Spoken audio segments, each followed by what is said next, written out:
para naman mapalawak ang tulong ng ating pamahalaan para sa edukasyon ng mga katutubo nating kababayan, nagsagawa ng isang kasunduan ng DepEd at National Commission on Indigenous People. Para sa detalye, kami Dina Pagibitan. Mayroong 46,000 bilang ng paaralan sa buong bansa. 2,000 dito ay nakatayo sa tinatawag na ancestral lands o pagmamay-ari ng ating mga katutubo.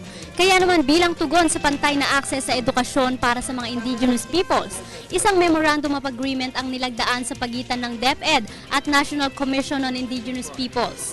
Tutulong ang nasabing 2,000 schools sa ating mga katutubong estudyante upang makasabay at makapantay sa edukasyong mayroon ang nasa kanayunan.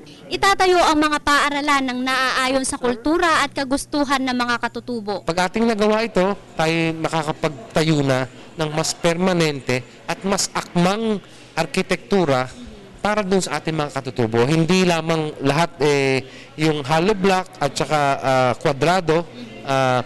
Kukonsultuhin natin yung ating mga iba't ibang kultura at tatanungin ano bang klaseng classroom ang makakatulong sa pag-aaral ng mga kabataang katutubo.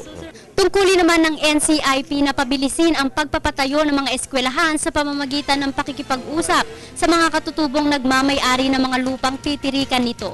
Mukhang malaking tulong to para malagpasan ng mga IP childrens at makasabay sila sa IT na pagtaas ng edukasyon.